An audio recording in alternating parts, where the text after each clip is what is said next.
তো ব্যাচের নাম এখনো দেয় নাই, তো এরকম ভাবে করলাম না। তো প্রথম আমাদের ওরিয়েন্টেশন ক্লাস গেছে, ওটাতে তেমন কোনো কিছু ইম্পর্টেন্ট আলোচনা করি নাই। জাস্ট আমরা যে কোড এডিটরটা নিয়ে কাজ করব বা যে কোড এডিটরে আমরা কাজ করব সেইটা নিয়ে আমরা হচ্ছে একটু আলোচনা করছি। তো আজকে হচ্ছে ওটার ইন্টারফেস গুলো নিয়ে একটু কথা বলবো, আর আমাদের HTML যে কোডগুলা বা CSS যেগুলো এগুলা নিয়ে আমরা শুরু করবো। তো এখানে আমরা একটা জিনিস দেখি যে প্রথমেই আমাদের ফাইল সিস্টেমগুলো সম্পর্কে একটা আইডিয়া থাকতে হবে, যে আমাদের রুট ফাইল কোনটা, এরপর ফোল্ডার কোনটা, ড্রাইভগুলো কোনটা, এই বিষয়গুলো নিয়ে আমাদের একটু বেসিক ধারণা বা এই টাইপের ধারণাগুলো থাকতে হবে। আচ্ছা, একটু আপনি কষ্ট করে যায়, লাইটটা বন্ধ করে রাখতে সুবিধা হবে।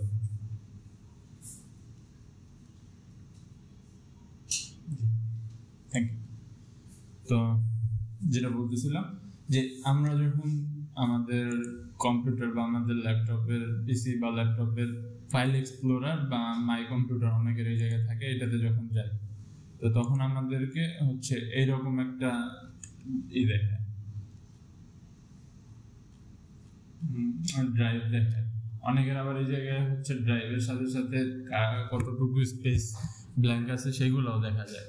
তো আমাদেরটা এখন দেখাইতেছে না। তো লোকাল ডিস্ক সি, এটাতে আমরা আমাদের সিস্টেম সফটওয়্যার বা হচ্ছে উইন্ডোজ থাকে, এরপর হচ্ছে আমাদের বাকিগুলোতে আমরা বিভিন্ন ড্রাইভ থাকে। তো আমি এই জায়গায় পেন ড্রাইভ যখন ইনসার্ট করছি, তো আমার এই জায়গায় USB ড্রাইভ আসছে। তো এটা হচ্ছে হলো আমার ড্রাইভের রুট প্রোফাইল বা রুট ফোল্ডার। তো এরপরে এর ভিতরে আমি হচ্ছে বিভিন্ন ফাইল অ্যান্ড ফোল্ডার আপলোড দিছি বা সেভ করে রাখছি।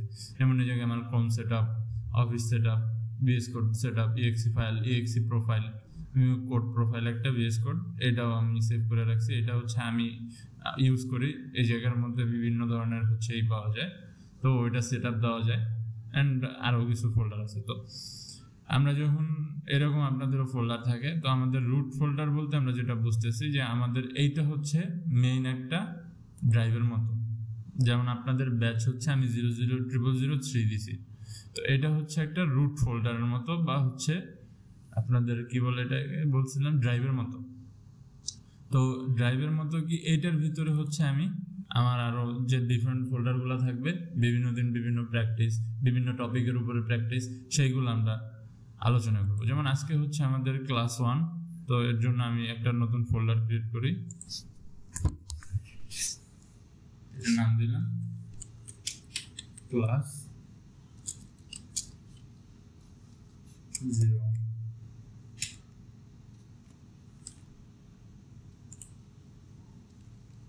তো এটা আমার ক্লাস 1। এটার মধ্যে এটা এখন আজকে আমি যতগুলা টপিক নিয়ে আলোচনা করব বা যতগুলা নিয়ে আলোচনা করব সেগুলা সব এই ক্লাস 1 এর ভিতরে থাকবে। তো এই জায়গায় আমি দিলাম নিউ ফোল্ডার। ধরেন আজকে আমি হচ্ছে 3টা টপিক নিয়ে আলোচনা করলাম। এটা সাপোজ আমরা মনে করলাম যে আজকে 3টা টপিক নিয়ে আলোচনা করছি। তো আমাদের টপ 1 01, সেম ভাবে আমরা আরো 2টা ফোল্ডার থাকবে,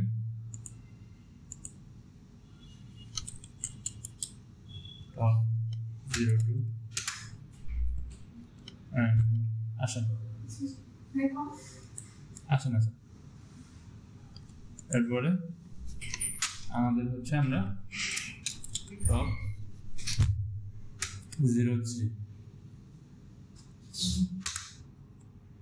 তো আমরা ধরেন 3টা টপিক, যেটা বললাম যে 3টা টপিক নিয়ে আমরা আলোচনা করতেছিলাম বা করব, তো এর জন্য আমরা 3টা ফোল্ডার ক্রিয়েট করছি। তো এটা হচ্ছে ম্যানুয়াল সিস্টেম, মানে আমরা হাতে ক্রিয়েট করছি। তো আরেকটা হচ্ছে আমাদের VS কোড থেকে করা সিস্টেম। তো যেটা বলতেছিলাম যে আমাদের VS কোড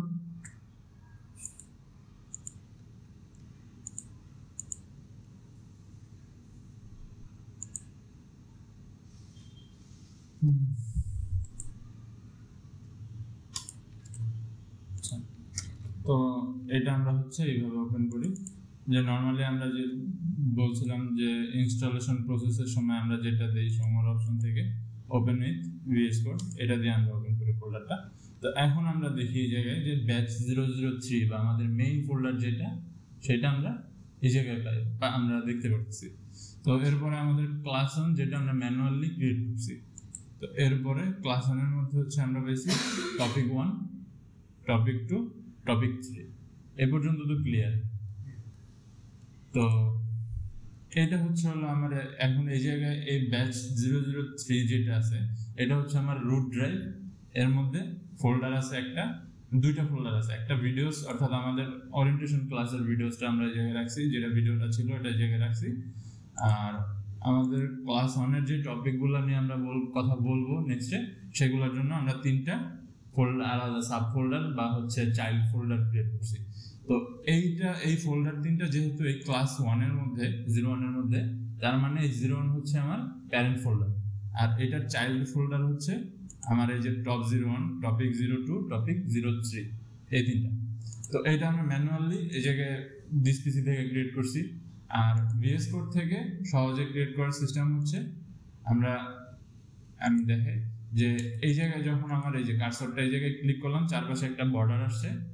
তো এই বর্ডারটা আসার পরে আমি যখন এই আইকনটাতে ক্লিক করি, এটা হচ্ছে হলো ক্রিয়েট ফোল্ডার আইকন, আর এই পাশের এটা হচ্ছে নতুন ফাইল ক্রিয়েট করার আইকন। তো কিরকম ভাবে সেটা আমি বলি। এই জায়গায় আমাদের সেকেন্ড যে ক্লাস, এটা হবে ক্লাস 2 এর জন্য। তো আমি ক্লাস 02 তো ক্রিয়েট করলাম 02। তো এই যে ক্লাস 1 এর পরে 02 মেইন আমরা ফোল্ডার পাইছি একটা। এখন এটার হচ্ছে কি করতে হবে, আমার এরকম সাব ফোল্ডার ক্রিয়েট করতে হবে। তো 3টা সাব ফোল্ডার আমরা সেকেন্ড ক্লাসে 2টা টপিক নিয়ে আলোচনা করছি বা করব নেক্সটে। তো তার জন্য আমার এখন এই যে দেখেন, আমি যখন একটা ফোল্ডারের উপরে আইকন ক্লিক করতেছি, তখন এই জায়গায় ডিফারেন্ট একটা কালার আসছে। যে ফোল্ডারটা সিলেক্ট হইতেছে সেটার উপরে একটা কালার আসতেছে বা একটা বর্ডার আসতেছে, দেখতে পাচ্ছেন? তো এখন আমি যখন এটার উপরে ক্লিক করছি, তার মানে এটা হচ্ছে আমার 02 সিলেক্ট করা আছে। তো এর মধ্যে আমি হচ্ছে নতুন একটা ফোল্ডার ক্রিয়েট করব। এটা হচ্ছে আমার চাইল্ড ফোল্ডার। তো আমি আবার টপ 01 এন্ড এখন যখন শুধুমাত্র একটা ফোল্ডার থাকে, তখন এটা আমার স্ল্যাশ দেয়া পাশেই দেখা দিতেছে। তো এখন দেখেন আমার সিলেকশন প্রসেসে কিন্তু এই টপ পুরাটাই সিলেক্ট হয়ে আছে, কিন্তু এই টপ 01 এর নিচে দেখেন একটা দাগ আছে, আন্ডারলাইন আছে, বোঝা যাইতেছে? তো এই আন্ডারলাইনটা দ্বারা বুঝাইতেছে যে এটা আমার টপ 01 এর ভিতর সিলেক্ট করা আছে। তো এটা আমার সিলেক্ট করতে হবে হচ্ছে হলো ক্লাস 02 এর উপর। তো দেখেন এখন ক্লাস 02 এর নিচে একটা আন্ডারস্কোর চলে আসে, মানে আন্ডারলাইন চলে আসে। এখন আমরা হচ্ছে আরেকটা ফোল্ডার ক্রিয়েট করব, সেটা হচ্ছে আমাদের টপিক 02 এর জন্য 02। এখন যখন আমরা দিছি, তখন আমাদের এটা 01 এর মতো চলে আসছে।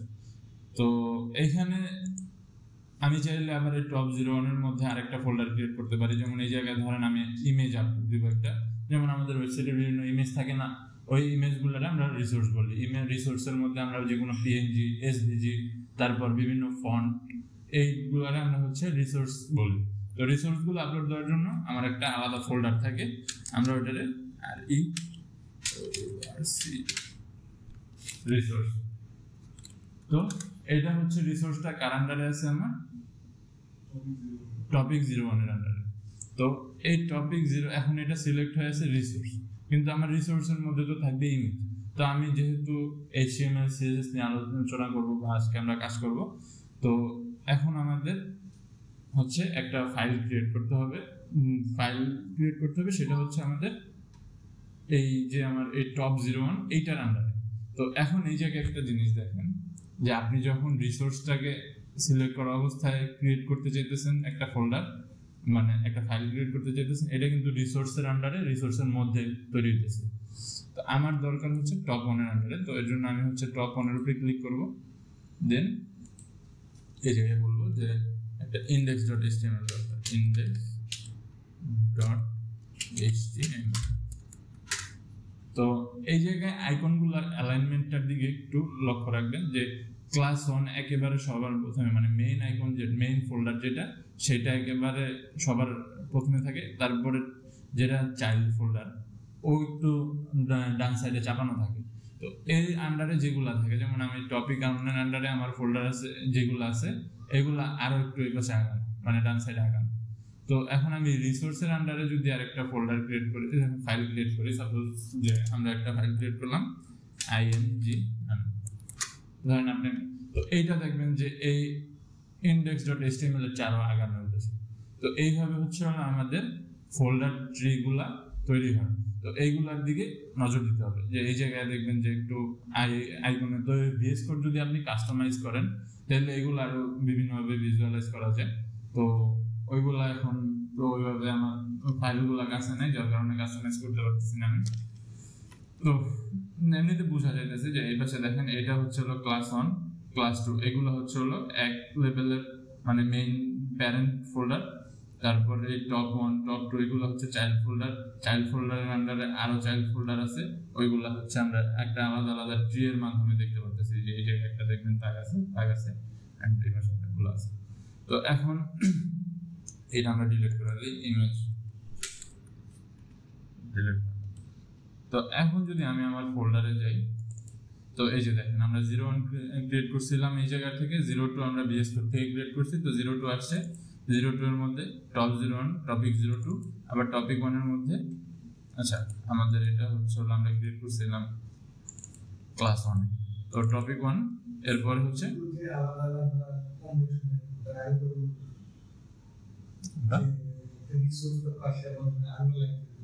আচ্ছা ওইটা আপনি যখন এই যে একটা পর একটা স্টেপ ফলো করে ক্রিয়েট করবেন এটা অটোমেটিক হয়ে যায়, কিন্তু আপনার বোঝার সুবিধার্থে হচ্ছে এই আন্ডারলাইনটা আছে। যেমন আপনি বুঝতেছেন না কোনো একটা কারণে হচ্ছে আপনার এই জায়গায় যে কোনটার পরে কোনটা, বা এই জায়গায় সবগুলোর অ্যালাইনমেন্ট আপনার বুঝতে অসুবিধা হতেছে, তার জন্য হচ্ছে এই পাশে একটা লম্বা দাগ আসতেছে। তো এটা দ্বারা আপনি বুঝতেছেন যে এই ক্লাস 1 হইতেছে হলো এই ক্লাস 02 লেভেল, এই লেভেলের ফোল্ডার, এগুলো এক একটার অ্যাক্সেস লেভেল থাকে। আপনার আমরা প্যারেন্ট চাইল্ড সিস্টেম বলি, আবার এটার অ্যাক্সেস লেভেল নিয়েও আমরা বলতে পারি যে এটা হচ্ছে ফার্স্ট লেভেলের অ্যাক্সেস, যেগুলোতে হচ্ছে আমরা ফার্স্ট জেনারেশন ফোল্ডার, অর্থাৎ এই ব্যাচ 003 যেটা আছে এটার পরে এইগুলা হচ্ছে হলো প্যারেন্ট চাইল্ড, প্যারেন্ট ফোল্ডারগুলো। কিন্তু 003 যেটা, এর জন্য তো আমার এইটা হচ্ছে হলো চাইল্ড, কারণ আমরা এগুলা 003 এর মধ্যে রাখছি, তাহলে 003 এর জন্য এটা হচ্ছে হলো ফার্স্ট জেনারেশন। তো এরপরে এই টপিক 1 টপিক 2 টপিক 3 এটা আবার সেকেন্ড জেনারেশন, কারণ হচ্ছে এই 003 এর জন্য, কারণ 003 যদি আপনি ধরেন যে আপনার দাদা, তাহলে আপনার দাদার পরে আপনার বাবা হচ্ছে ফার্স্ট জেনারেশন, তারপর আপনি সেকেন্ড জেনারেশন, ঠিক সেম ভাবে ব্যাচ 003 যদি হয় হচ্ছে হলো গ্র্যান্ড সিস্টেম, তাহলে এরপরে ক্লাস 001 হচ্ছে হলো ফার্স্ট জেনারেশন, এরপর টপিক 01 হচ্ছে হলো সেকেন্ড জেনারেশন।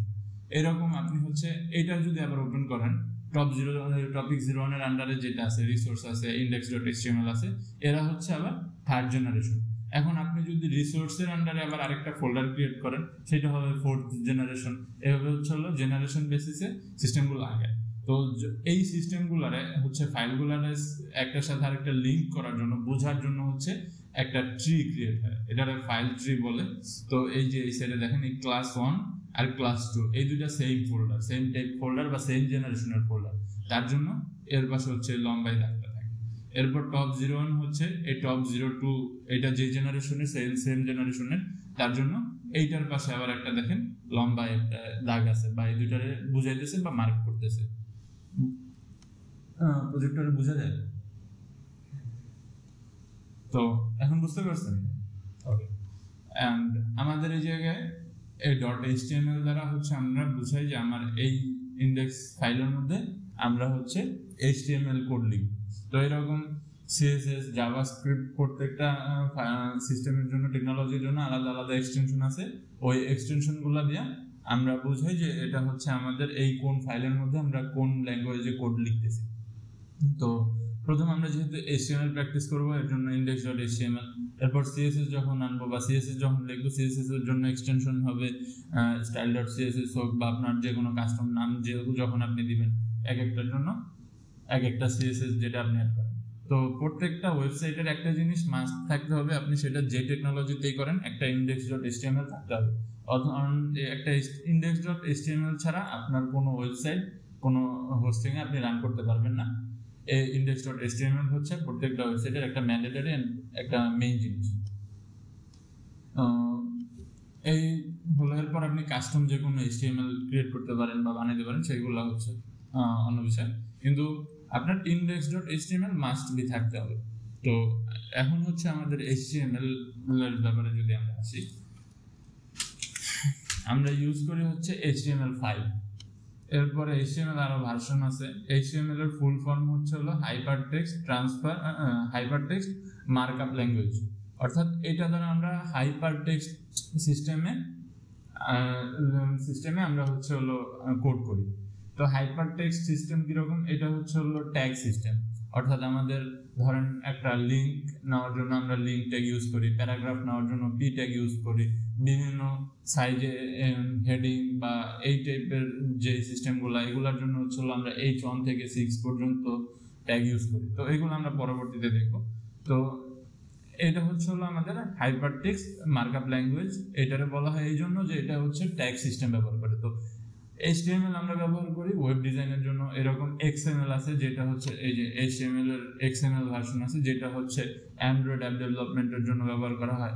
এরপরে HTML শুধু নর্মাল একটা আছে, সেটা হচ্ছে নর্মাল আমাদের যে ইমেল টেমপ্লেটস ডিজাইন এই টাইপের কাজগুলোর জন্য ইউজ করা হয়। তো ওয়েবসাইট বা ওয়েব অ্যাপ্লিকেশন তৈরি করার জন্য আমাদেরকে হচ্ছে HTML5 যে ভার্সনটা, এটা ইউজ করতে হয়। তো এর একটা হচ্ছে আমাদের মেইন থিম বা স্ট্রাকচার বা বলার প্লেট, আপনি যেটাই বলেন, এটা থাকে। এই জায়গায় বেশ কিছু জিনিস আছে। তো প্রথমে আমাদের বলতেছে এটা ডক টাইপ HTML, তার মানে আমার এই পুরো পেজের মধ্যে হচ্ছে যেই কাজগুলো করব বা যেই লেখাগুলো লিখবো, এই ডকুমেন্টগুলো, এইগুলো ডকুমেন্ট আকারে সেভ হবে, অ্যান্ড এই ডকুমেন্টটা সেভ হবে হচ্ছে হলো HTML ডকুমেন্ট হিসাবে। তো এইগুলা নিয়ে, এগুলা প্রত্যেকটা কোডে বেসিক্যালি আগে থেকে করা থাকে টেমপ্লেটস এর মতো। আপনার এই জায়গায় তেমন কোনো কাজ নেই, জাস্ট বোঝার জন্য আপনারা বুঝে নিতেছেন। তো এরপরে HTML কোড থাকে, কোড বা HTML। এরপরে হেডার পার্ট।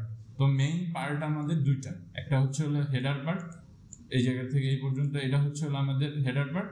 আর বডি পার্ট, এই হেডার পার্টের মধ্যে আমরা হচ্ছে হলো এক্সটার্নাল যত লিঙ্ক আমরা অ্যাড করি, যেমন CDN লিঙ্ক বলেন অথবা এক্সটার্নাল যে কোনো ফাইল লিঙ্ক বলেন, এগুলো আমরা এই জায়গায় লিঙ্ক করি। এরপর টাইটেল, ডেসক্রিপশন, টাইটেলগুলো, অথবা অনেক সময় আমরা আরো কাজ করি। তো আস্তে আস্তে যখন আমরা নেক্সটে আগাবো তখন ওইগুলো আরো দেখবো। ও এরপর আসে হচ্ছে হলো বডি পার্ট। বডি পার্টের মধ্যে হচ্ছে এটা হচ্ছে হলো আমাদের ওয়েবসাইটের যেই ভিজুয়াল পার্টগুলো থাকে, যেগুলো আমাদের উইন্ডোতে অ্যাপিয়ার হয়, এগুলো হচ্ছে হলো আমরা এই বডি পার্টের মধ্যে ডিজাইন করি বা কোড করি এগুলোর জন্য। অ্যান্ড এরপরে হচ্ছে হলো এই HTML ক্লোজিং। তো ট্যাগের দুইটা হচ্ছে হলো দুইটা ট্যাগের, একটা ট্যাগের দুইটা পার্ট থাকে, একটা হচ্ছে ওপেনিং পার্ট আর একটা হচ্ছে ক্লোজিং পার্ট।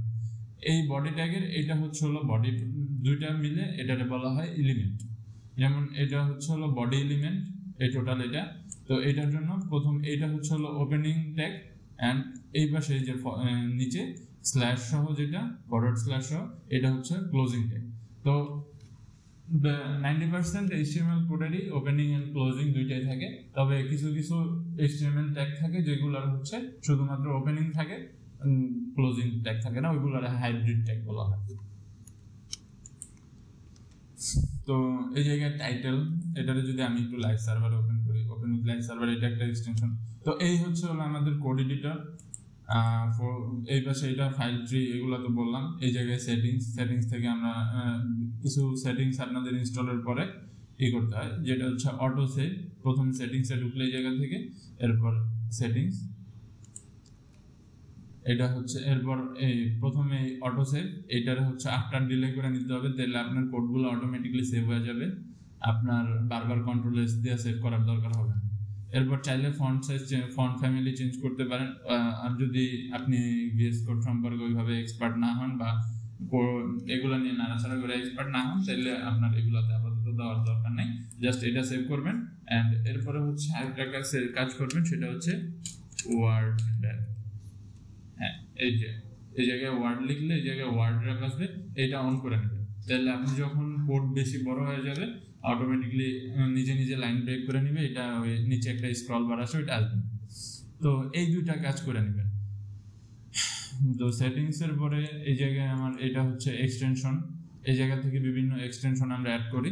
অ্যাড করার পর আমাদের আমার ভিজুয়াল স্টুডিও কোডটা আরো পাওয়ারফুল করে বিভিন্ন সাইট থেকে আরো বিভিন্ন জিনিস অ্যাড করে আমরা এটারে আরো একটু মডিউলার বানাই। যেমন আমি beautify, CSSP, HTML, auto compilation, live server, এরকম ভিএস কোড, আইকন, থিম সহ বিভিন্ন জিনিস আমরা অ্যাড করছি।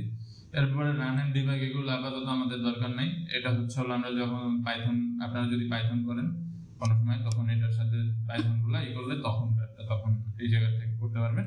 আর এটা হচ্ছে আমাদের এডিটর, এই হচ্ছে মোটামুটি আমাদের। তো আরেকটা সিস্টেমে আমরা ফাইল ওপেন করতে পারি, সেটা হচ্ছে এই জায়গা থেকে ফাইল থেকে যদি আপনি ওপেন ফাইলে যান, ওপেন ফোল্ডার দিয়ে আপনি যে কোনো ফোল্ডার খুলতে পারেন। আমি যেমন -003 এটা দিয়ে সিলেক্ট করে যদি আমি ওপেন সিলেক্ট ফোল্ডার দিই, তাহলে এই জায়গায় আমার ফোল্ডারটা ওপেন হয়ে যাবে।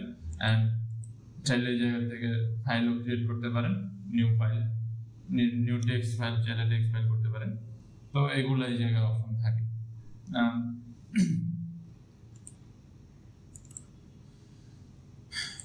তো এখন হচ্ছে আমাদের যে ট্যাগগুলো নিয়ে বলতেছিলাম, যে আমাদের অনেকগুলো ট্যাগ আছে। এতগুলো ট্যাগ তো আমরা আসলে ওইভাবে দেখার মতো সময় আমরা পাবো না। তো আমি আপনাদেরকে একটা রিসোর্স দিই, W3C।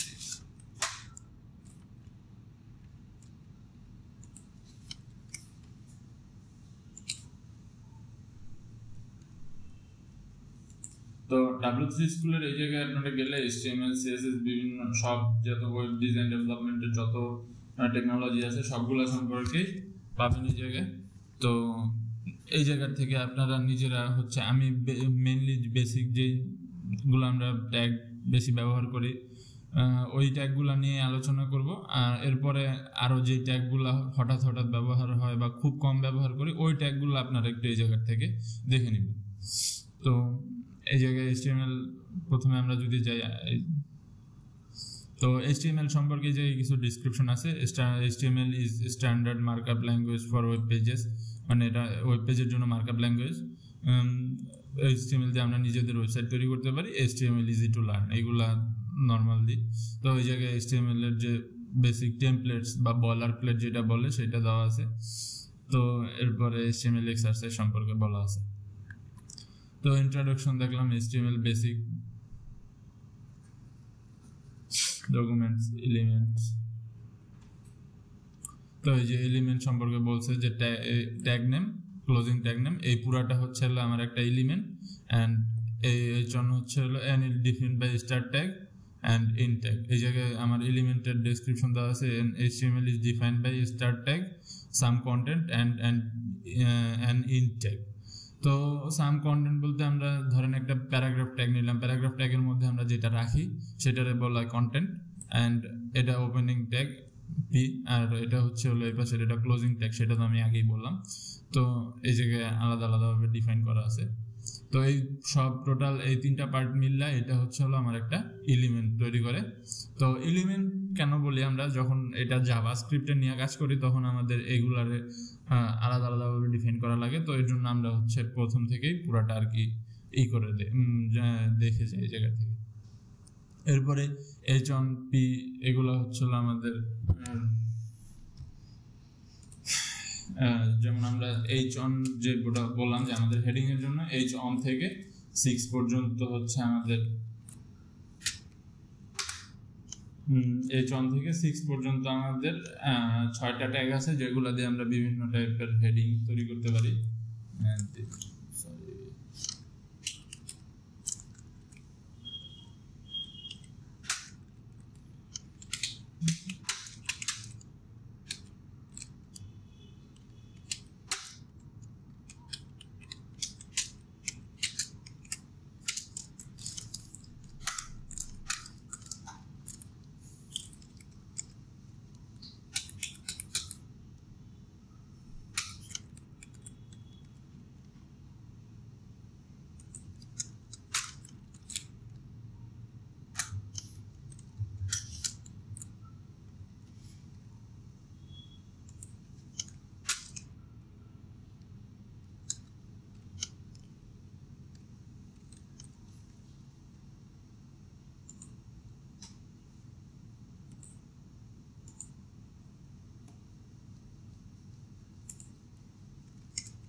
H2, H3,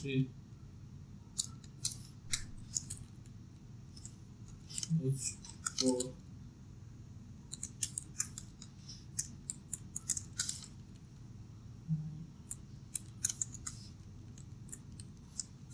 6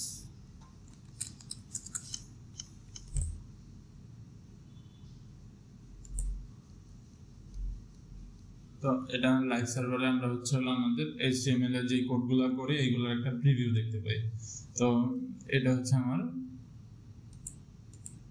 যেটা আমরা করছি যে এর প্রথম H1 হচ্ছে হলো সবার বড়, এরপরে আস্তে আস্তে H2 3 এগুলা আস্তে আস্তে একটা ফন্ট সাইজ আর কি ছোট হতে হতে এটা হচ্ছে আমাদের H6 এর সাইজ। তো আমরা বেশিরভাগ ক্ষেত্রে হচ্ছে হলো মোস্ট অফ দ্য টাইম আমরা H1 2 আর 3 ব্যবহার করি, 4 5 6 আমাদের খুব একটা বেশি ব্যবহার করা হয় না। তো এরপরে হচ্ছে হলো আমাদের আসে প্যারাগ্রাফ ট্যাগ বা পি ট্যাগ, যেটা দিয়ে আমরা হচ্ছে প্যারাগ্রাফ বা কোনো ডেসক্রিপশন লিখি। পি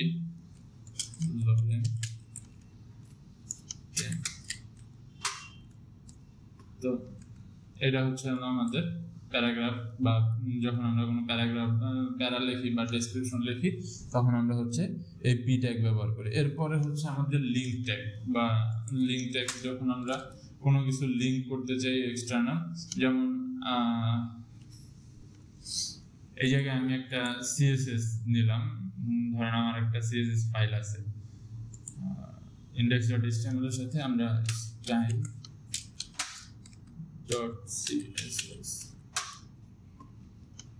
তো CSS এখানে আমার CSS এই ফাইলটারে হচ্ছে আমার এই HTML এর সাথে লিংক করার জন্য আমরা হচ্ছে হলো লিংক নামে একটা ট্যাগ আছে সেটা ব্যবহার করি। তো লিংক ট্যাগটা মেইনলি ব্যবহার করা হয় হচ্ছে হেড এলিমেন্ট যেটা আছে আমাদের এই হেড এলিমেন্টের মধ্যে টাইটেলের নিচে। তো টাইটেলের নিচে লিংক,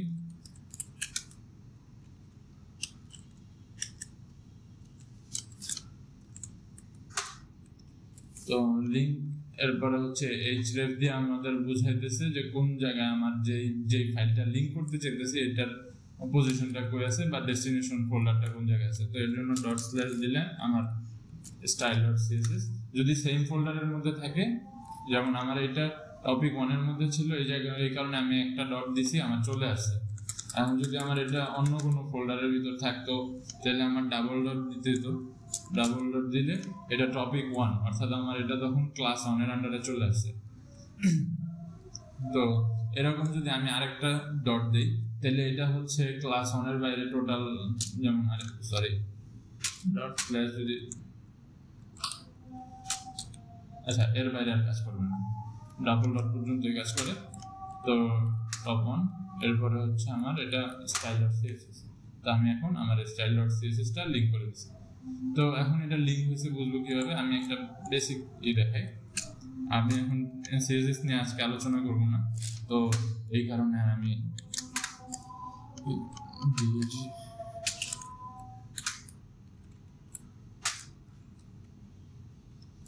তো এই ব্যাকগ্রাউন্ড কালারটা চেঞ্জ হয়েছে, তার অর্থ হচ্ছে আমার CSS ফাইলটা লিংক হয়েছে। এখন যদি আমি এই লিংকটা একটা সরাই নিই তাহলে আমার এই জায়গা থেকে ওটা চলে যেতেছে, কিন্তু আমার লিংক তো এই জায়গায়, মানে আমার যে অ্যাট্রিবিউটস আমি চেঞ্জ করছি সেটা তো ওই জায়গায় আমার আছে, কিন্তু যেহেতু লিংক করা হয় না যার কারণে আমি চেঞ্জগুলা দেখতে পারতেছি না। তো লিংক করার জন্য আমার লিংক ট্যাগ ইউজ করতে হচ্ছে। লিংক ট্যাগ ইউজ করার সিস্টেম হচ্ছে লিংক যে দিলে এই জায়গায় আমরা যখন লিংক ট্যাগ ক্রিয়েট করি বেশিরভাগ ক্ষেত্রে আমরা হচ্ছে স্টাইল শিট দেওয়া থাকে, কারণ হচ্ছে আমরা জাভাস্ক্রিপ্ট বলি বা যে কোনো এগুলা করি, এগুলো আমাদের স্টাইল শিট হিসাবে আমার HTML এর সাথে লিংক হয়। অ্যান্ড সেই সাথে এই জায়গায় href এর মধ্যে আমরা যেই ফাইলটাকে অ্যাড করতে লিংক করতে চাইতেছি সেটার লোকেশনটা দিয়ে দিই আমরা। তো আমি আপাতত এটা আচ্ছা থাকুক, সমস্যা নেই। তারপর হচ্ছে আমাদের H1 H6 E আনলাম। এরপর হচ্ছে হলো লিস্ট। লিস্ট নামে আমাদের একটা ট্যাগ আছে যেটা দিয়ে আমরা বিভিন্ন আইটেম লিস্ট করি। তো লিস্ট আবার দুই প্রকারের, একটা হচ্ছে অর্ডার লিস্ট বা একটা সিরিয়াল মেনটেন করা লিস্ট, আর একটা হচ্ছে আনঅর্ডার লিস্ট।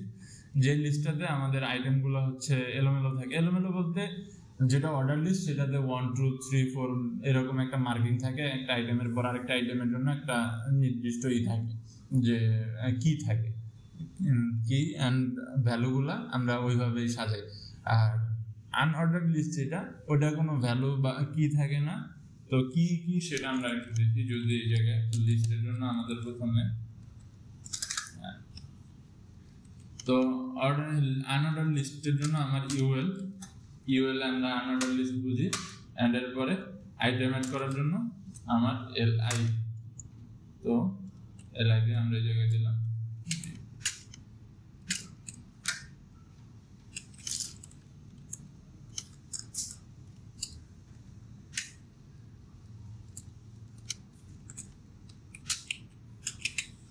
তো আমরা যখন এটা আনঅর্ডার লিস্ট ক্রিয়েট করতেছি, এই জায়গায় আমরা দেখতেছি যে আমার আইটেম যেগুলো আছে এগুলো একটা ডট বা বুলেট আইকন দিয়ে এরপরে হচ্ছে মার্ক করা হচ্ছে।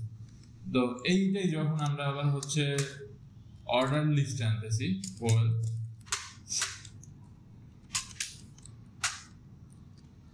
তো ওয়েল দিয়ে আমরা বলতেছি order list and list item add করার সিস্টেম সেম।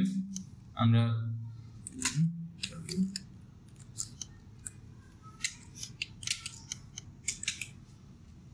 তো আমরা যখন এটা অ্যাড করছি, এটা এখন দেখুন আমার এই পাশে একটা কি আছে, কি হচ্ছে আমার 1 2, তার অর্থ হচ্ছে বিএমডব্লিউর জন্য আমার একটা নির্দিষ্ট নাম্বার আছে এন্ড ইয়ামাহার জন্য আমার একটা নির্দিষ্ট নাম্বার আছে। তো এইগুলা হচ্ছে প্রোগ্রামিং ল্যাঙ্গুয়েজের ভাষা, কি ভ্যালু পেয়ার বা বুলেট আইকন, এগুলা আপাতত আমাদের ওইরকম দরকার নেই। আমরা জাস্ট লিস্ট জানার জন্য আমরা জানলাম যে একটা হচ্ছে আমার আনঅর্ডার লিস্ট, এটাতে আমরা আইকনগুলো আমার এলিমেন্টগুলো আমি যে কোনো ভাবে রাখতে পারি, আর আরেকটা হচ্ছে অর্ডার লিস্ট যেটাতে আমার এলিমেন্টগুলো আমি একবার সাজানোর পরে এটা এইভাবে সাজানো অবস্থায় থাকে, বা এরপর আমি যদি এলিমেন্ট করতে চাই সেটা সম্ভব হয়। তো লিস্ট বললাম, প্যারাগ্রাফ বললাম। আচ্ছা, এই জায়গায় আমার হচ্ছে আরো বিষয় কিছু থাকে, যেটা হচ্ছে আমার যে ট্যাগগুলো টোটাল HTML CSS এর মধ্যে, এই ট্যাগগুলোকে আমরা হচ্ছে দুইটা ভাগে ডিফারেন্সিয়েশন করতে পারি। একটা হচ্ছে ব্লক লেভেল এলিমেন্ট, মানে এলিমেন্টগুলা, আর আরেকটা হচ্ছে হলো লাইন লেভেল এলিমেন্ট, বা সেগুলোকে সিঙ্গেল এলিমেন্ট বলে। তো কিরকম ভাবে সেটা আমরা যদি একটু দেখি, তো আমি যখন একটা h1 এই জায়গায় ডিফাইন করছি, তো আমি যদি এই h1 এর জন্য একটা ব্যাকগ্রাউন্ড কালার সেট করি এই পাশে h1,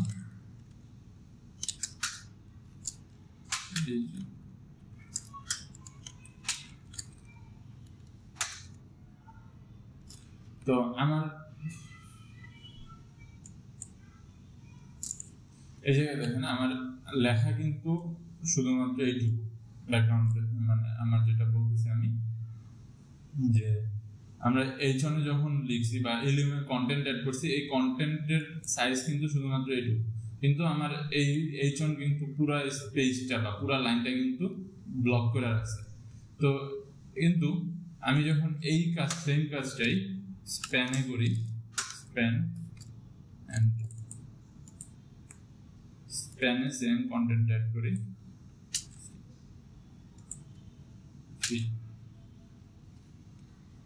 এন্ড এরপরে হচ্ছে আমরা এটার একটা দিই,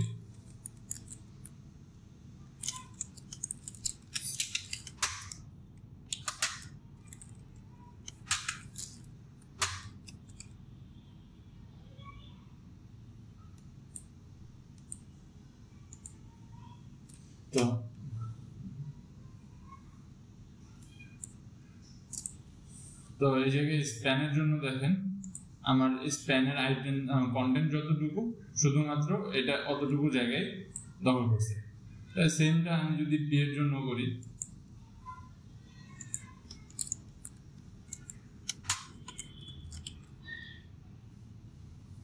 পি কিন্তু দেখেন আমার এই জায়গায় আবার পুরা যতটুকু লাইন, মানে যে লাইনটা আমার দরকার ছিল পুরা লাইনটা এই জায়গায় এর নিজের জন্য নিয়ে নিছে। কিন্তু স্প্যান কি করছে, স্প্যান যতটুকুতে এলিমেন্ট ছিল ততটুকুই নিছে। এখন আবার এই জায়গায় যদি আমার আরেকটু কন্টেন্ট আমি অ্যাড করি lorem 30, তাহলে আবার এই যে যতটুকু জায়গা শুধুমাত্র এর দরকার হয়েছে কন্টেন্ট শেষ হইতে ওই পর্যন্তই এটা ব্লক করছে, এর পরের স্পেসগুলো কিন্তু খালি। তো আমি যদি এখন সেম আরেকটা স্প্যান ট্যাগ শুরু করি, তাহলে এই স্প্যান ট্যাগটা কিন্তু আমার এই লাইন থেকেই শুরু হয়েছে। কিন্তু আমি যদি পি ট্যাগ বা h1 ট্যাগে এই কাজটা করি, যদি পি ট্যাগের জন্য করি তাহলে জায়গা থাকার পরও কিন্তু আমার পি ট্যাগ কিন্তু ওই লাইন থেকে শুরু হয় না, বা সেম কাজটা যদি আমি আবার H1 এর জন্য করি তাহলে H1 ও নিচের লাইন থেকে শুরু হয়েছে, ওই লাইন থেকে শুরু হয়। তো যেই কন্টেন্টগুলা যে এলিমেন্টগুলা তার ভিতরে রাখা কন্টেন্টের সাইজ অনুসারে স্পেস ব্লক করে তারে বলা হয় হচ্ছে লাইন লেভেল এলিমেন্ট বা হচ্ছে সিঙ্গেল এলিমেন্ট। আর যে এলিমেন্টগুলা ডিফাইন করার পরে পুরা ব্লকটা ওটা দখল করে নেয় বা ব্লক করে রাখে সেটারে বলা হয় হচ্ছে ব্লক লেভেল এলিমেন্ট। তো এখানে ব্লক লেভেল এলিমেন্টের আবার কয়েকটা স্টেপ আছে, যে সুপার এলিমেন্ট, তারপর হচ্ছে হলো মিডিয়াকর এলিমেন্ট। যেমন আমরা ডিভ যেটা একটা আছে আমাদের এলিমেন্ট ডিআইভি, এইটাকে বলা হয় হচ্ছে সুপার এলিমেন্ট। কি জন্য সুপার এলিমেন্ট? এই ডিভটা অনেক ফ্লেক্সিবল, এটাকে আমরা সব কাজে ব্যবহার করতে পারি, সব ধরনের আইটেম তৈরিতে বা কন্টেইনার তৈরিতে এটাকে আমরা ব্যবহার করতে পারি। যেমন কিরকম কাজ, ধরেন আপনার বাসায় যখন কোনো মেহমান আসে, আপনি যখন তারা নাস্তা দেন, তারা অবশ্যই মেহমানের নাস্তা প্যাকেট সহ দেন না, বা ফলমূল দিলে কিন্তু তারা একেবারে ফলমূল একেবারে নিয়ে সামনে দেন না, কেটে তারপর সুন্দর করে প্লেটে সাজায় বা কোনো কিছুতে সাজায় এরপর দেন। তো ঠিক সেম ভাবে আমরা যখন ওয়েবসাইটগুলো তৈরি করি, ওয়েবসাইটের ভিতরে বিভিন্ন ডিফারেন্ট এলিমেন্টগুলো অ্যাড করে আমরা ওয়েবসাইটটা তৈরি করি, একটা ওয়েবসাইট তৈরি করি। তো এই এলিমেন্টগুলোকে যদি আমরা আলাদা আলাদা রাখি বা পুরো বডি ট্যাগের মধ্যে ডিজাইন করি, তাহলে যখন আমরা এটারে রেসপন্সিভ করতে চাই বা একটু নাড়াচাড়া করাইতে চাই, তখন হচ্ছে পুরো এলিমেন্টগুলোর যে অ্যালাইনমেন্ট থাকে, আপনি প্যাডিং দিছেন, মার্জিন দিছেন, এই অ্যালাইনমেন্টগুলো নষ্ট হয়ে যায়। তো এই সমস্যাটা থেকে সলভ হওয়ার জন্য হচ্ছে হলো আমরা ডিভ ব্যবহার করি। প্রত্যেকটা এলিমেন্টটা আমরা আলাদা আলাদা কন্টেইনারে তৈরি করি বা ডিফাইন করি, দেন তার মধ্যেও শুধুমাত্র যখন আমরা রেসপন্সিভ করার কাজ করি বা লেআউট চেঞ্জ করার যেই কাজই করি, জাস্ট কন্টেইনারগুলোরে যদি আমি মুভ করাই তাহলে আমার সহজে হয়ে যায়। যেমন আমি যদি বলি যে ধরেন আমার এই দুইটা নিয়ে হচ্ছে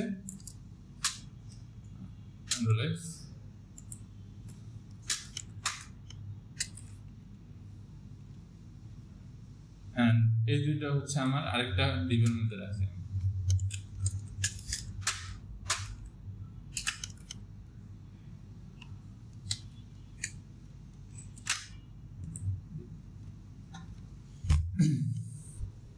তো আমি এই জায়গায় দুইটা ডিভ নিছি, একটা ডিভের মধ্যে রাখছি হচ্ছে H1 দুইটা, আরেকটার মধ্যে H2 H3 রাখছি। এখন আপনি ধরেন এই ওয়েবসাইটটারে যদি অন্যরকম করে করতে চাই, যে এখন সিএসএস এর কোডগুলো আমি এক্সপ্লেন করতেছি না, কারণ হচ্ছে আমি সিএসএস নিয়ে আজকে আলোচনা করতে চাইতেছি না, আজকে পুরোটা HTML শেষ করতে চাইতেছি, এই কারণে আমি সিএসএস কোডগুলো এখন এক্সপ্লেন করতেছি।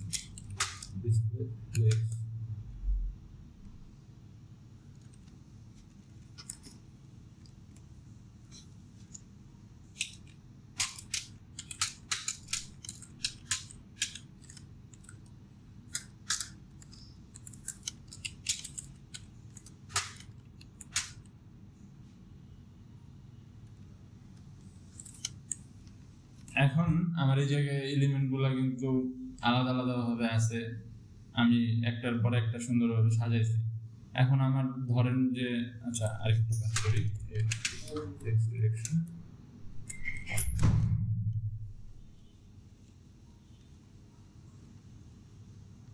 এখন আপনার দরকার যে এই হেডিং দুইটারে আপনি পাশাপাশি রাখবেন বা দুইটারে হচ্ছে এইটার পাশে এইটারে সাজাবেন। তো সাজানোর জন্য এখন আপনার তাহলে এরপরে এই দুইটারে হচ্ছে আপনি পাশাপাশি রাখবেন বা সাজাবেন। তো সাজানোর জন্য এখন যদি আপনি এইটারে যদি এই ডিভের মধ্যে না রাখতেন, তাহলে এখন আমি এই ডিভটারে একটা ক্লাস নেম যদি দিই, আচ্ছা এগুলো একটা অ্যাডভান্স লেভেলের কাজ হয়ে যেতেছে, আচ্ছা এটা 1 1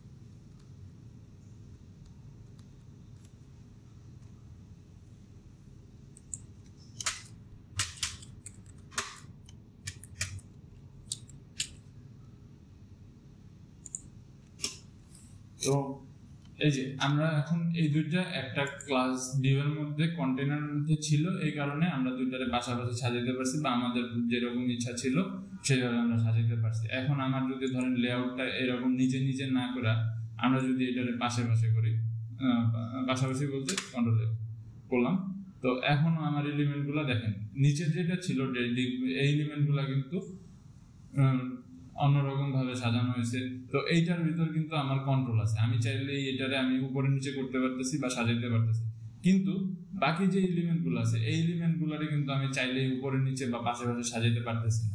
তো এর জন্য আমার প্রত্যেকটা এলিমেন্টের উপরে অ্যাবসোলিউট কন্ট্রোল রাখার জন্য প্রত্যেকটাকে আমি আলাদা আলাদা ডিভ বা আলাদা আলাদা কন্টেইনার বলতে পারেন, যেটা আমরা এই জায়গায় ফোল্ডার সিস্টেমের মধ্যে দেখছি যে এই প্যারেন্ট পুরো বডিটা হচ্ছে আমার সুপার এলিমেন্ট বা প্যারেন্ট এলিমেন্ট, এই বডির মধ্যে আমরা সব ভিজুয়াল যে কাজগুলো এগুলা করব। কিন্তু এর মাঝে আমরা হচ্ছে হলো কন্টেইনার আকারে যদি ছোট ছোট এই ডিপগুলা দিয়া এরপরে কাজ করি, তাহলে হচ্ছে আমরা আমাদের এলিমেন্টগুলোর উপরে একটা অ্যাবসোলিউট কন্ট্রোল থাকে, লেআউট সাজাতে আমরা বেশি ফ্লেক্সিবিলিটি পাই। যেটা এখন এই যে এইটাতে যদি আমি ক্লাস 2 তে এটার এই ডিপটাতে যদি আমি কাজ না করি, এখন এটা ডিফল্ট অবস্থায় আছে, তো এটা এর মতো উপরে নিচে হয়ে আছে। এরপরের এই যেগুলা ডিপ ছাড়া বা কন্টেইনার ছাড়া এগুলা নিজের মতো পাশাপাশি অবস্থানে আছে, কিন্তু আমি কিন্তু এগুলাতে না স্পেস দিতে পারতেছি, না এগুলারে সেন্টারে নিতে পারতেছি। এগুলারে সেন্টারে নেওয়ার জন্য আমার পুরো অ্যালাইনমেন্টের উপরে কাজ করতে হবে, তো এটা একটা হিউজ প্রবলেম। আর এগুলোর জন্য আমার তখন আরো বড় করে লিখতে হবে। এটা আমি না এটা আমার একটা কন্টেইনারের মাঝে থাকার কারণে আমি জাস্ট 2 লাইন কোডের কারণে কোড লিখে এটারে আমি সেন্টারে নিতে পারতেছি। এখন আমি যদি চাই যে এটার উপরে নিচে সাজাবো, সেটাও আমি সাজাতে পারতেছি। এটারে যদি আমি ফ্লেক্স ডিরেকশন চেঞ্জ করে দিই, ফ্লেক্স ডিরেকশন তাহলে এই দুইটা নিচে নিচে চলে আসে।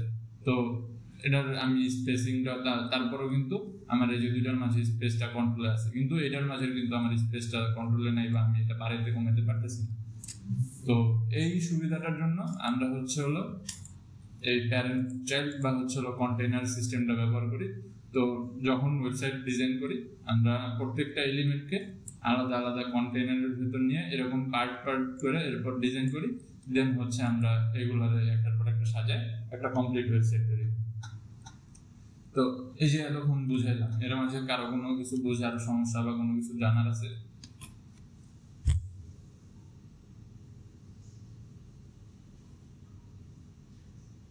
সেটিংসের সাথে যে অটোমেটিক্যালি সেভ ওটা দেওয়ার জন্য কি আর কন্ট্রোল এস দিয়ে সেভ করতে হচ্ছে না?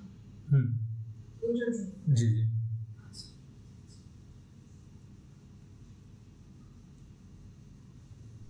আচ্ছা, কারো কোনো প্রশ্ন না থাকলে বলেন। কিছু না, আপনি বুঝতে পারছেন? আপনি তো লেটে আসছেন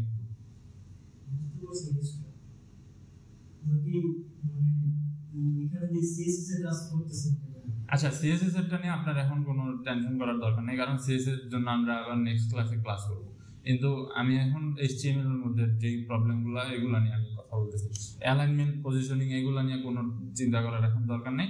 আপনি এখন এই যে আইটেমগুলো এগুলো নিয়ে আচ্ছা, আরেকটা জিনিস বাকি আছে, আরো কিছু এলিমেন্ট আমরা কাজ করব।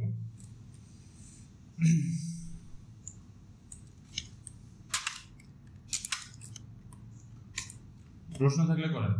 এইচটিএমএল এর ভিতরে রেখে কি কালার করা যায় হেডিংটা?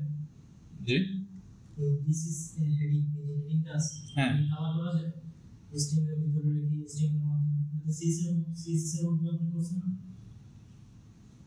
আচ্ছা, এই জায়গায় কিছু মানে কনফিউশন থাকে। যেমন 2020 এর আগে আমরা যখন ইনলাইন সিএসএস করতাম, যেটারে এখন এইচটিএমএল বলা হয়, যেমন এই জায়গায় সেটা কি রকম, এই জায়গায় আমি চাই, তারপরে হচ্ছে কালার,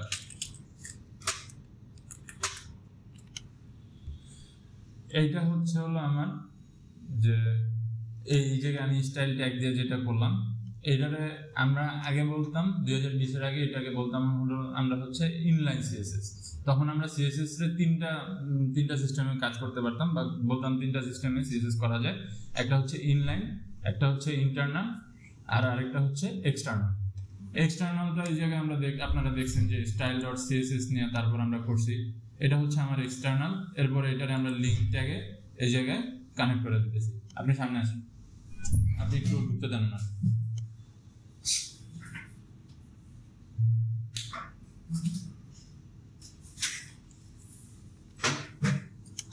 আর আরেকটা হচ্ছে ইন্টারনাল যেটা, আর এটাকে আমরা বলতাম হচ্ছে ইনলাইন সিএসএস, মানে প্রত্যেকটা HTML এর লাইনের মধ্যেই আমরা সরাসরি ডিজাইন করতেছি। আর আরেকটা ছিল ইন্টারনাল সিএসএস, যেটা হচ্ছে আমরা এই যে টাইটেলের নিচে হেড ট্যাগের মধ্যে স্টাইল নামে একটা ট্যাগ ক্রিয়েট করতাম, দেন এই জায়গায় ডিজাইন করি, এটারে বলা হয় হচ্ছে ইন্টারনাল সিএসএস। তো আপনি এটারে HTML বলেন বা HTML স্টাইল বলেন অথবা CSS বলেন, যেটাই বলেন, কিন্তু ওয়ার্কিং সিস্টেম বা প্রপার্টিগুলোর যে অ্যাট্রিবিউটস চেঞ্জ করা এগুলো CSS এর সিস্টেমেই কাজ করে, যার কারণে এটারে আমরা HTML বলি না। তারপরেও W3 স্কুল সহ আরো বেশ কিছু স্কুল এটার এখন HTML অ্যাট্রিবিউটস বলে। তো আপনি বলতেই পারেন যে HTML দিয়ে চেঞ্জ করা যায়, কিন্তু এটা বুঝলে CSS বোঝা সেম কথা, যার কারণে হচ্ছে আমি এটা বলি, এটা HTML এর ভিতর হয় না। কিন্তু আপনি এখনকার যে রুলস তার মধ্যে বলতেই পারেন যে আপনি এটা HTML দিয়ে কালার চেঞ্জ করতেছেন, কিন্তু অরিজিনালি এটা HTML এর মধ্যে পড়ে না। এটা যে ওয়ার্কিং সিস্টেম বা যেটা, ওটা ওই আপনার স্টাইল ট্যাগ বা হচ্ছে স্টাইল ডট CSS যেভাবে কাজ করে ওইভাবেই কাজ করে। ডিভের এক্সিকিউটিভ কাজটা কি? ডিভের ওই আপনার হেডিং দুইটাকে কি ডিভাইড করার জন্য কাজ শুরু না, এই হেডিং দুইটার ধরেন এটা আপনার একটা প্রপার, আচ্ছা আপনাদেরকে এইভাবে বুঝাইলে আমি ব্যাপারটা বেশি সহজে বুঝবেন। এই দেখেন আপনি ডিজাইন করেন,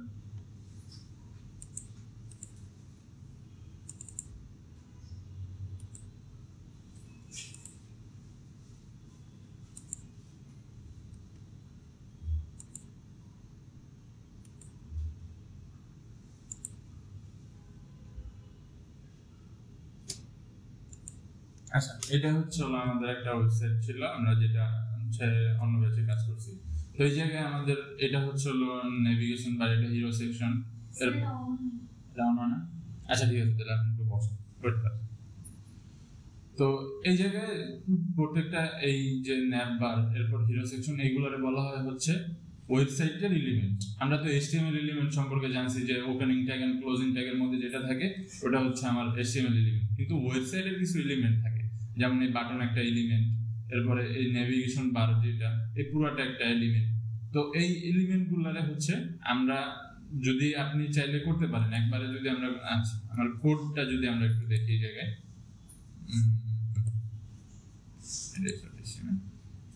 এখানে দেখেন আমরা প্রথমে কি করছি, বডি ট্যাগের মধ্যে একটা কন্টেইনার নিছি, এন্ড এই কন্টেইনারের মধ্যে হচ্ছে আমার পুরো ওয়েবসাইটের যতগুলো কোড ছিল সেটা ডিজাইন করছি। এতে সুবিধা কি হয়েছে, আমি যখন CSS করছি এই জায়গায়,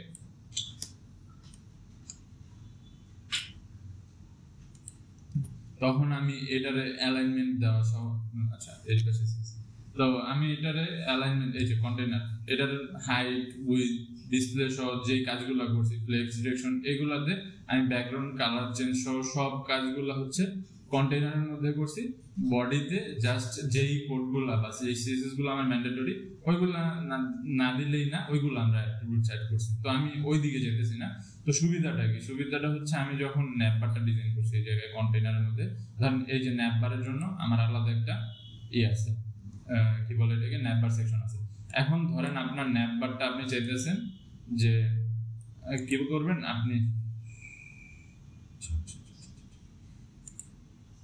তো ন্যাপ আপনি চাইতেছেন যে আপনার আমার এটাতে ন্যাপ বার স্ক্রল করলে উপরে উঠা যেতেছে, আপনি চাইতেছেন যে আপনার ন্যাপ বারটা এই জায়গায় ফিক্সড অবস্থায় থাকবে।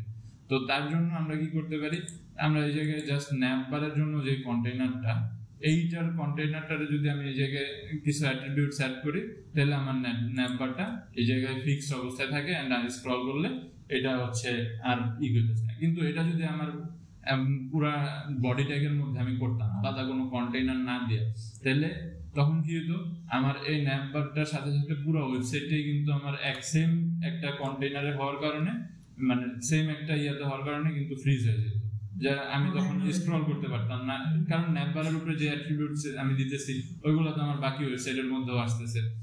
তো এটা হলো প্রথম যেটা আমরা সুবিধা পাইতেছি। এরপরে সুবিধা যেটা হইতেছে যে আমরা যখন এটা রেসপন্সিভ করতেছি, ধরেন আপনি এটা মোবাইল ফোনের জন্য করতেছেন, তখন তো আর আপনার এলিমেন্ট যে এইগুলা এই জায়গায় থাকবে বা বাটনগুলো এই জায়গায় আপনি রাখবেন সেটার তো কোনো সিউরিটি নেই, কারণ বাটনগুলো তখন পাশাপাশি রাখলে দেখতে ভালো নাও লাগতে পারে, নিচে নিচে রাখলে আরো বেশি সুন্দর আই প্লিজিং মনে হতে পারে।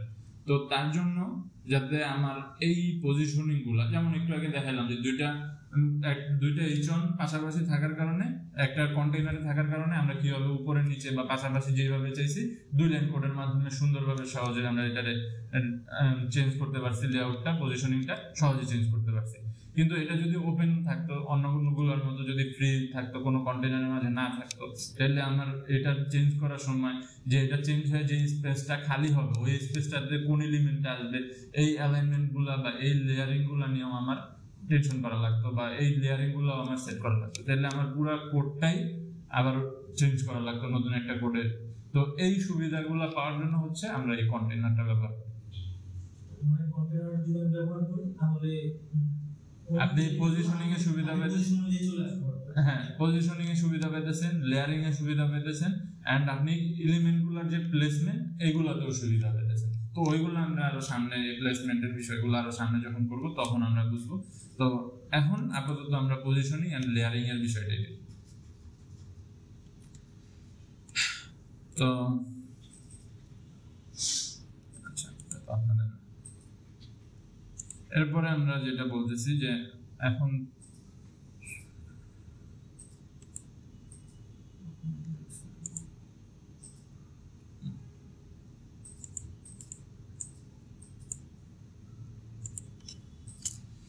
তো এই জায়গায় আমরা দেখলাম হচ্ছে তার এইচন দেখলাম, এই দেখলাম, এরপরে দেখলাম হচ্ছে প্যারাগ্রাফ ট্যাগ দেখলাম, লিস্ট দেখলাম, এরপরে আছে আমাদের বাটন ট্যাগ।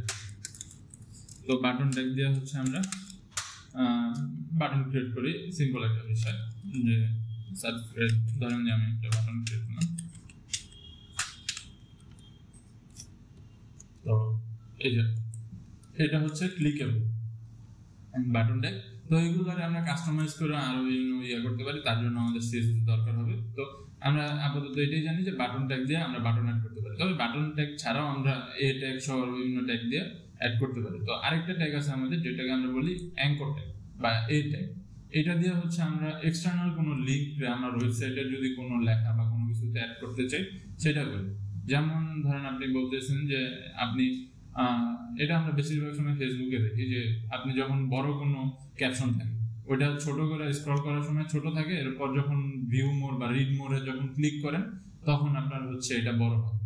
তো এই সিস্টেমটার জন্য হচ্ছে আমাদের মেইনলি এই অ্যাঙ্কর ট্যাগ বা এ ট্যাগ ব্যবহার করা হয়। তো এই ট্যাগের ওপেনিং ট্যাগ আছে, ক্লোজিং ট্যাগ আছে, এন্ড এটার মধ্যে এইচরেফ যেই এটাকে কি বলে হচ্ছে যে লিঙ্কটা সেটা অ্যাড করার সিস্টেম থাকে। তো এটার মধ্যে আপনি ধরেন রিড মোর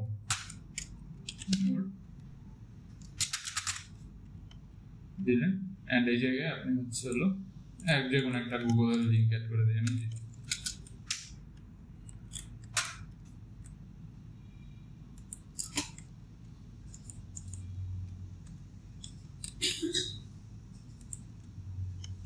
এই শেপের মধ্যে আমি আমার google.com এর লিংক অ্যাড করে দিয়েছি। এখন যদি আপনি এই জায়গায় যান এন্ড রিড মোরে ক্লিক করেন তাহলে এটা আমার এই যে গুগলের সার্চ অপশনে নিয়ে আসতেছে। এইখানে আপনি চাইলে যে কোনো কিছু অ্যাড করতে পারেন। তো এইরকম ভাবে আপনি যদি চান যে ধরেন আপনার একটা বাটন আছে বা একটা ইমেজ আছে, আপনি এটারে আচ্ছা ইমেজ অ্যাড করা দেখেন, আচ্ছা একটা ইমেজ লাগবে, তার জন্য আমরা হচ্ছে রিসোর্স ডাউনলোড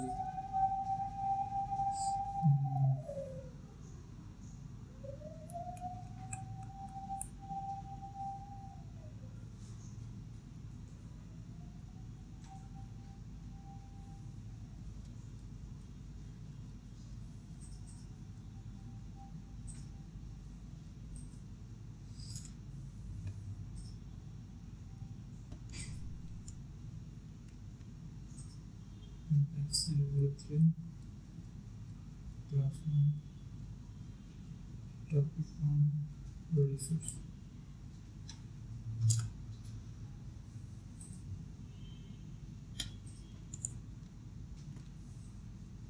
তো আমি রিসোর্স ফোল্ডারের মধ্যে আমি একটা ইমেজ ইনপুট করে নিছি, ইমেজ সেভ করে নিছি। তো এটার ইমেজ অ্যাড করার জন্য আমাদেরকে আইএমজি নামে একটা ট্যাগ আছে, এটা ব্যবহার করতে হয়। তো আইএমজিতে প্রথমে দিতে হয় এসআরসি বা সোর্স, যে জায়গা থেকে আমরা ইমেজটা আনতে চাইতেছি। তো এই জায়গায় ডট স্ল্যাশ, এরপরে রিসোর্স, এরপরে আমার যে ইমেজটা আমি আনতে চাইতেছি ওটার নাম। তো এটা দেওয়ার পরে তাহলে আমার ইমেজটা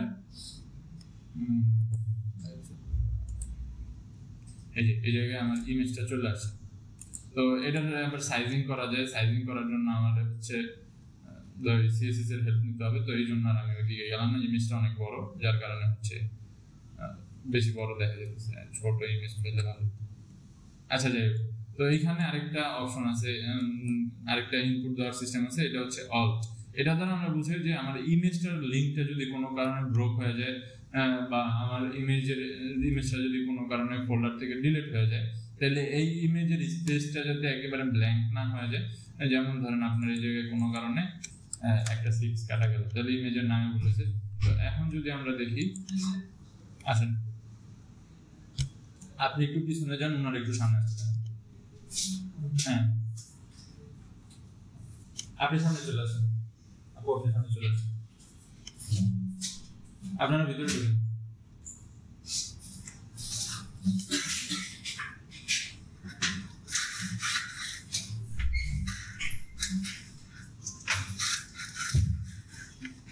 তো এই জায়গায় যে আমার ইমেজ ট্যাগটা আছে বা ছিল, এটার কিন্তু কোনো এই জায়গায় আমরা কোনো সাইন নাই। তো 6 মানে আমরা তো এইটার নিচে আমার এই লিস্ট ট্যাগের নিচে আমার ইমেজটা ছিল। তো আমার যদি লিঙ্কটা কোনো কারণে নষ্ট হয়ে যায় বা লিঙ্কটা মিস হয়, তো তাইলে আমার এই জায়গায় ইমেজটার জন্য কোনো স্পেস থাকে না, বা ইমেজ ট্যাগটা যে আছে এই জায়গায় এটা বোঝার কোনো ওয়ে থাকে না। তো এর জন্য হচ্ছে আমরা এই এলটি ব্যবহার করি। এই জায়গায় হচ্ছে আমরা ইমেজের পরিবর্তে কি ইমেজ আছে সেটা ডিসক্রিপশন করি। যেমন এই জায়গায় আমি বলছি যে আপনি ধরেন একটা লোগো আপলোড দিলেন এই জায়গায়, তো আপনি বললেন যে এটা লোগো। তো তখন কি হয় যে এই জায়গায় আপনার এই লোগোর একটা ধরেন এরকম একটা লিঙ্ক ব্রোকের সাইন থাকে, যে এই জায়গায় লোগো ইমেজ একটা ছিল। এরপরে আপনি যদি হাইট উইডথ সেট করেন, তাহলে আর ওই হাইট উইডথটা এই জায়গা থেকে সরা যায় না, বা ইমেজটার একটা অস্তিত্ব বোঝা যায় যে না এই জায়গায় আমার একটা লিঙ্ক ইমেজ ছিল, কোনো কারণে ইমেজটা ড্রপ মিস হয়েছে বা সোর্স থেকে মুছে গেছে। তো এই হচ্ছে হলো আমাদের ওয়েবসাইটের মেইন, বা ওয়েবসাইট তৈরি করতে আমাদের যেই ট্যাগগুলো বা এলিমেন্টগুলো আমরা মেইন ইউজ করি এগুলো। তো এরপর আরো কিছু এলিমেন্ট থাকে বা ট্যাগ থাকে যেগুলো হচ্ছে খুব বেশি ব্যবহার করা হয় না, তারপরে হঠাৎ হঠাৎ দেখা যায় যে কোনো কোনো সময় ব্যবহার করতে হয়। আর আরো দুইটা আছে, টেবিল আর ফর্ম, এই দুইটা নিয়ে আমরা নেক্সট ক্লাসে আলোচনা করব। তো আজকের ক্লাসে এই পর্যন্ত। কার কোনো বিষয়ে কোনো কিছু জানার বা প্রশ্ন থাকলে করতে পারেন। ভিজুয়াল স্টুডিও কোডে index dot HTML file open করে যখন এটা আসবে আর সিএসএস এর মধ্যে ভেরিয়েশন থাকে। আচ্ছা, সিএসএস যেটা সেটাতে হচ্ছে আমরা আমাদের স্টাইল ট্যাগ বা সিএসএস এর ফুল ফর্ম হচ্ছে ক্যাসকেডিং স্টাইল শীট। ওটাতে আমরা হচ্ছে আমার ওয়েবসাইটে যে স্টাইল করার জন্য যে কোডগুলো লিখি ওইগুলো লিখি, যেমন বিভিন্ন ধরনের অ্যাট্রিবিউটস চেঞ্জ করা সহ ওইগুলো। তো ডট সিএসএস যে এক্সটেনশন, ওই এক্সটেনশন সহ যে ফাইলগুলো থাকে ওইগুলোতে সবসময় সিএসএস থাকে। আর ডট এইচটিএমএল যে এক্সটেনশন সহ যে ফাইলগুলো ওইগুলোতে সবসময় এইচটিএমএল থাকে, তবে আমরা যদি ইন্টারনাল অথবা ইনলাইন সিএসএস করি সেটা থাকতে পারে। কিন্তু মেইনলি আমাদের এইচটিএমএল গুলো হচ্ছে ডট এইচটিএমএল এ সিএসএস ডট সিএসএস ফাইল যেগুলো ওইগুলোতে সিএসএস থাকে, সব ডট জেএস ফাইলে জেএস থাকে।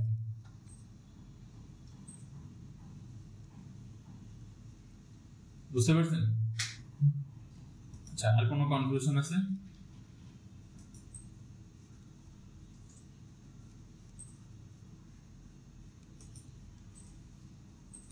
আজকে যে ক্লাস মোরাল অফ দ্য স্টোরিটা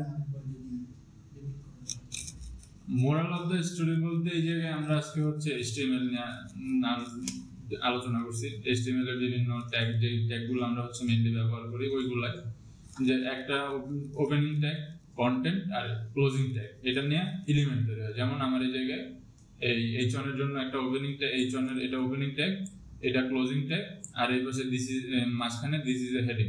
এই টোটালটা নিয়ে এটা আমার একটা H1 এলিমেন্ট। এন্ড এই এলিমেন্টগুলা এইটা হচ্ছে HTML এলিমেন্ট। তো এই HTML এলিমেন্টগুলারে আমি দিয়ে CSS এর সাহায্য নিয়ে আমি হচ্ছে ওয়েবসাইটের জন্য এলিমেন্ট আলাদা আলাদা এলিমেন্ট তৈরি করি, যেমন নেভিগেশন বার, বাটন, তারপর হচ্ছে হিরো সেকশন, এরকম আমরা বিভিন্ন এলিমেন্ট তৈরি করি। এন্ড এরপরে H1 এর এই সিরিজের বা হচ্ছে হেডিং এর জন্য আমরা H1 থেকে 6 পর্যন্ত 6টা ট্যাগ আছে। ওইগুলো আমরা সবগুলো ব্যবহার করি না, H1 2 3 মেইনলি এই তিনটা ট্যাগই আমরা বেশিরভাগ ক্ষেত্রে ব্যবহার করি। তো 4 5 6 যেগুলো ওইগুলো আমাদের ব্যবহার করার দরকার হয় না। এরপরে এই ট্যাগ যেটা আমরা বলি অ্যাঙ্কর ট্যাগ, এটা দিয়ে আমরা এক্সটার্নাল কোনো লিংকে যদি আমরা কোনো টেক্সট বা হচ্ছে ডেসক্রিপশনের মধ্যে অ্যাড করতে চাই সেটা অ্যাড করি। এরপর লিস্ট দুই প্রকার, লিস্ট আইটেমগুলো লিস্ট করার জন্য হচ্ছে আমরা লিস্ট ট্যাগের হেল্প নিই, ইউএল বা আনঅর্ডার্ড লিস্ট যেটা, এটাতে আমরা হচ্ছে বুলেট বা যে কোনো নির্দিষ্ট সাইন দিয়ে এরপর হচ্ছে আমার আইটেমগুলো লিস্ট করি। এন্ড অর্ডার লিস্ট যেটা, সেটাতে 1 2 3 4 বা কাস্টমাইজ করে আমি রোমান সংখ্যা 1 2 3 4 দিয়ে হচ্ছে আইটেম লিস্ট করতে পারি। এরপর বাটন ট্যাগ দিয়ে আমরা হচ্ছে বাটন তৈরি করি। আইএমজি ট্যাগ দিয়ে হচ্ছে ইমেজ ইম্পোর্ট করি। ইমেজ ইম্পোর্ট করার জন্য আমাদেরকে এসআরসি তে ইমেজের যে লোকেশন, এটা হতে পারে গুগলের থেকে, হতে পারে আপনার ফাইল থেকে বা ফোল্ডার থেকে, সেটা যে কোনো জায়গা থেকে হতে পারে। আর এই যে লিঙ্কটা যদি কোনো কারণে ব্রোক হয়ে যায় বা কোনো কারণে ইমেজটা সোর্স থেকে ডিলিট হয়ে যায়, এটা একটা সাইন রাখার জন্য যে জায়গায় একটা ইমেজ ট্যাগ ছিল আমরা একটা অল্টারনেটিভ টেক্সট ব্যবহার করি, যেটারে বলে হচ্ছে অল্টারনেটিভ টেক্সট ব্যবহার করি। এটা এএলটি তে ইনপুট দিই। তো এই হচ্ছে মোটামুটি আমাদের আজকে HTML এর যে বেসিক আলোচনা হয়েছে। এর বাইরে বুঝতে পারছেন?